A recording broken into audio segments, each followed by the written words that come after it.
Olá, gente. Sou a professora Isabel Meister.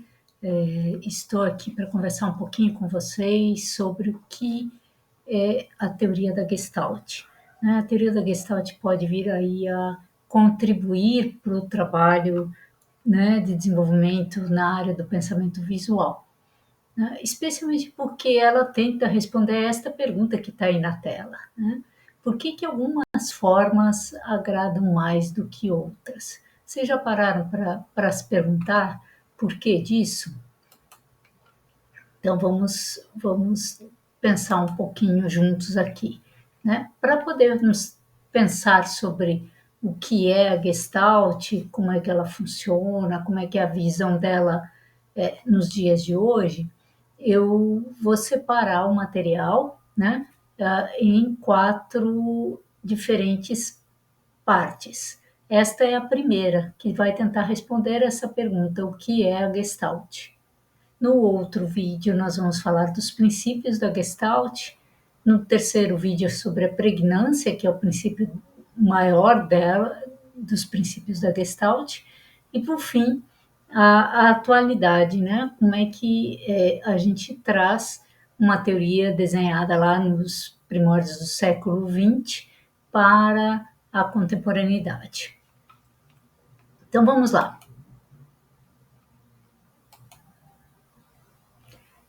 Eu gostaria que vocês olhassem para essas duas figuras, né, e procurassem em 2 minutos pensar qual é o círculo central maior, o que está à esquerda ou o que está à direita.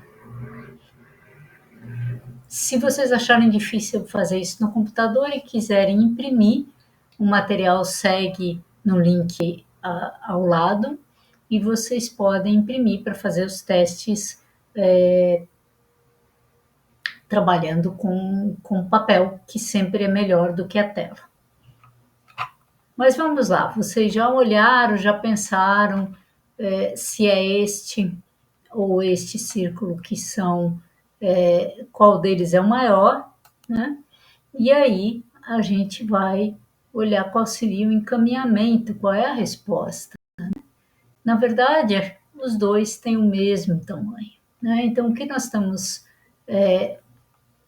vendo aí é aquilo que a gente conhece como ilusão de ótica. Ou seja, o nosso cérebro, né, a nossa visão, a nossa tomada de informação é enganada por uma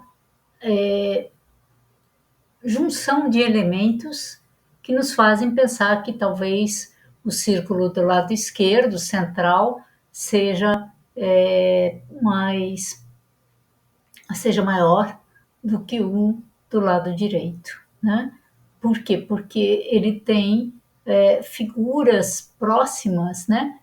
Em dimensão muito, numa escala muito diferente da dele, enquanto no outro lado a escala é próxima, então isso confunde a gente, né? Isso é chamada ilusão de ótica. De novo, um outro exercício. Nós vamos fazer disso várias vezes durante os nossos slides aqui. Por favor, vejam qual é a linha mais longa, a linha central mais longa, né? Pensem um pouquinho, né? E aí nós vamos ver qual é o resultado dessa posição. Eu tenho a tendência em achar que a linha de baixo é a linha mais longa. E, na verdade, como no exemplo anterior, nós temos as duas exatamente com o mesmo tamanho. O que faz com que a gente pense que uma ou outra uma é maior é, de novo, a disposição destas hastes, né, que ou abrem no sentido de flecha para fora ou de uma flecha para dentro.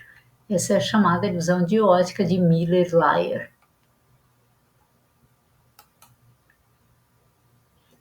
E aqui, gente? O que a gente enxerga aqui?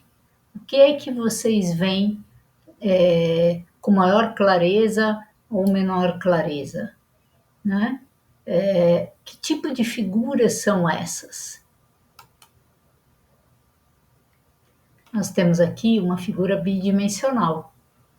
Aqui nós temos uma figura tridimensional.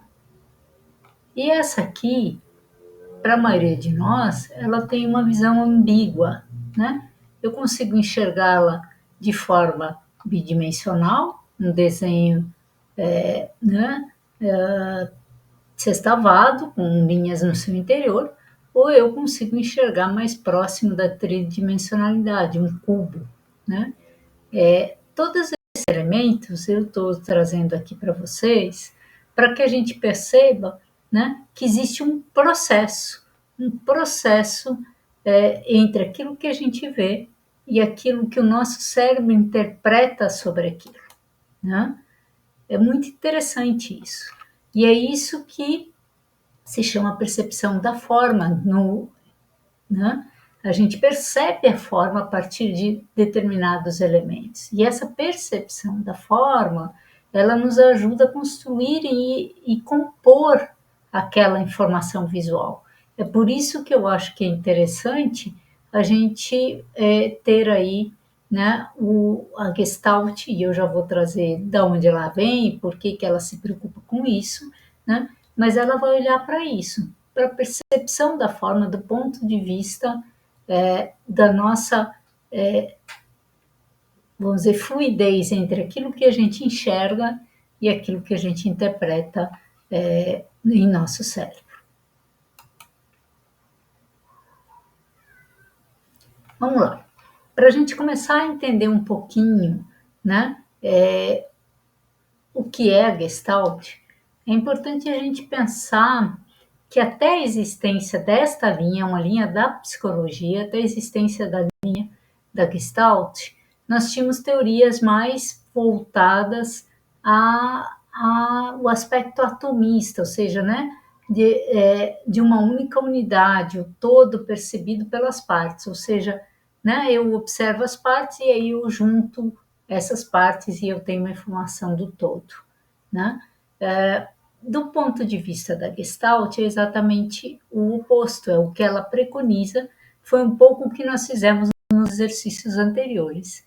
A gente enxerga a forma como um todo. E depois a gente vai ver os elementos que a estruturam, né?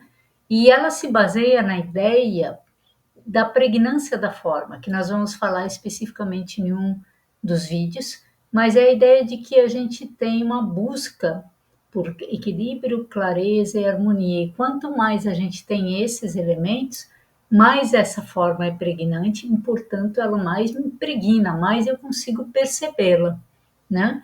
Ah, mas toda forma eu tenho que fazer dessa maneira, eu tenho que chegar nisso? Não, ao contrário, você pode tirar partido para provocar situações visuais, né, em que você vai ter um desequilíbrio, não vai ter tanta clareza, não vai ter tanta harmonia, e isso foi construído propositadamente para fazer com que haja aí uma provocação, né, um incômodo que faça aquela pessoa que está interagindo com o seu desenho preste atenção em determinado detalhe, ou seja, cutucado ali, né, para olhar aquele desenho, né? Mas de uma maneira geral, né, o que nós temos em relação a essa ideia de pregnância é que é uma necessidade humana, o ser humano por natureza, né, a princípio, ele tem necessidade de uma ideia de você ter harmonia e equilíbrio, né? Mas essa é uma questão que eventualmente, né, pode estar mudando diante de tanta solicitação visual que nós temos nos dias de hoje. Mas isso aí fica para uma outra conversa. Vamos lá, vamos seguir adiante. Então, de onde vem essa, né, ideia da Gestalt? Durante o século XIX até o início do século XX, a psicologia já existia, né? Ela já era um ramo da filosofia na época, né? É, e tinha lá uma perspectiva bastante delimitada para os seus estudos, né? Que era do comportamento com as emoções e percepções. E é nessa época que surge a ideia, né, a necessidade de se estudar a percepção humana é, por uma outra por uma outra perspectiva que não aquela perspectiva atomista que eu falei ali anteriormente, né? A ideia é que a gente percebesse a forma, né? A teoria da Gestalt é uma teoria, como toda teoria, ela se propõe a elencar determinadas questões e propor um encaminhamento, e aí ela pode ser refutada, ela pode ser comprovada, né? Mas a ideia deles é que se trabalhava com uma ideia do todo, com uma outra estratégia de entendimento da compreensão humana sobre a forma, né? Ela nasce no início do século XX, através dos psicólogos alemães e austríacos como Christian von Reinfeldt, Felix Kruger, Wolfgang Kohler e Kurt, né? Eles de alguma maneira vão começar a desenhar essa outra perspectiva. Então, para eles, né, principalmente a partir do trabalho de von Ehrenfels, filósofo de Viena, a Gestalt vai se tornar uma escola da psicologia experimental. E é bacana isso, né? Porque ela está lá pensando, né, com um ramo da filosofia, mas ela vai se aproximar muito do design, ela vai se aproximar muito do desenho, né? E ela vai trazer essa ideia da teoria da forma, da percepção da linguagem, da inteligência da aprendizagem, memória, motivação, conduta exploratória, dinâmicas de grupos sociais. Ela vai beber nessas fontes, né, e tentar provar, né, essa é a função de uma teoria, provar que a gente entende, como eu já falei, a forma a partir do seu todo e não dos seus fragmentos. Muito comum nesta época para trabalhar com esses argumentos eram os desenhos de figura e fundo, né? Então é importante fazer esse exercício aqui, né? De novo, se quiserem podem imprimir e me digam, né? Ou digam para vocês qual é a figura que vocês estão vendo, ou que figuras vocês veem, né? Seguramente nós temos duas figuras aí, né?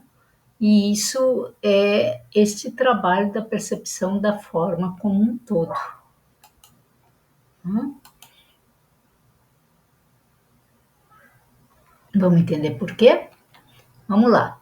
A psicologia da forma, né, a Gestalt, ela se apoia na ideia de que a gente tem uma relação entre sujeito e objeto, né?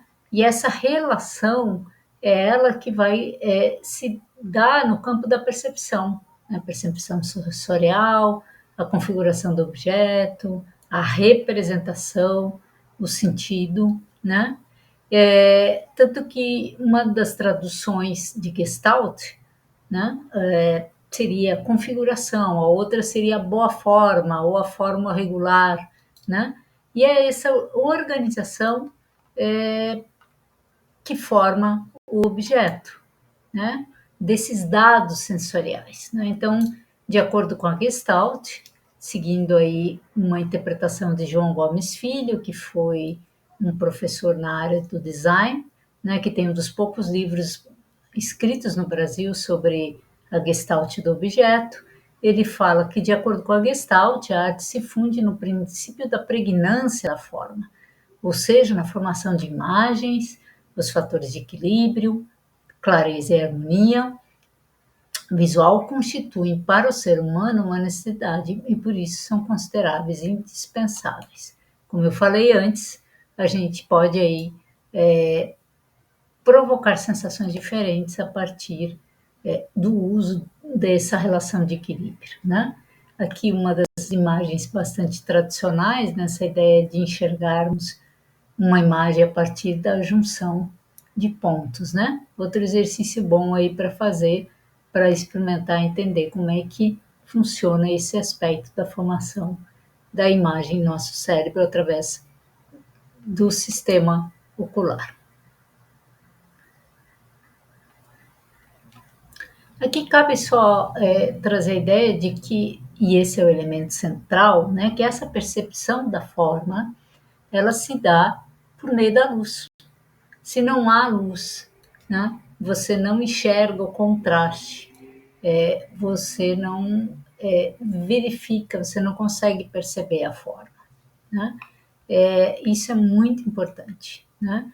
Então, o que nós temos? Nós temos uma interação do objeto físico com a luz, e esta informação externa é apropriada pelos nossos conectores internos que vão fazer a leitura disso, né? E aqui eu faço uma ressalva de que muitas vezes as tendências de teorias no século XX eram de criar relações universais, ou seja, que uma teoria como essa ela varia para qualquer situação de percepção da forma. Em tese, eu concordo, no entanto, cabe ressaltar que é importante pensar que a minha formação prévia, a minha perspectiva de olhar sobre o mundo, né? O lugar onde eu vivo, a forma como eu me relaciono com os elementos, contribui para essa percepção da forma, para além de uma situação mecânica interna.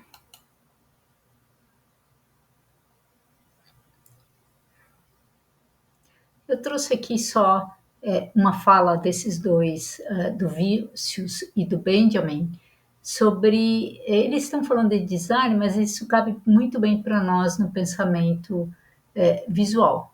Eles falam que, na maioria dos casos, o desenho gráfico, aqui leia esse pensamento visual, não é mais que uma organização estética determinada. Os ingredientes para as composições habitualmente são elementos básicos. Isso é interessante, porque vocês vão ver nos exemplos que nós vamos trazer que são esses elementos básicos que criam uma melhor compreensão do que é aquela forma, né? Então, são elementos como pontos, linhas, curvas, quadrados, retângulos, né? E a junção, a articulação disso, que a gente vai ter uma decisão de composição, né? E essa eleição desses elementos nos ajuda a olhar para outros aspectos que vão contribuindo para o nosso desenho, como cores, sombras, texturas, posições e direções. Então, é uma fala que eu achei interessante para a gente terminar essa primeira parte aqui, que é só uma introdução, né, ao que vem a ser a Gestalt. Então, só fazendo uma síntese, a Gestalt é uma teoria da psicologia que busca responder como é que mecanicamente nós compreendemos a forma, né? Fazendo aí um contraste com as teorias que existiam até então, no início do século XX, final do século XIX, que colocavam a ideia de que a gente juntava fragmentos para compreender a forma. E ela vem refutar isso, propondo que não, que a gente olha primeiro o todo, a gente olha o global, a gente entende aquela forma, para depois olhar os seus elementos, né? Tá? Então, a partir de agora, nós vamos, nos próximos vídeos, trabalhar isso um pouquinho melhor.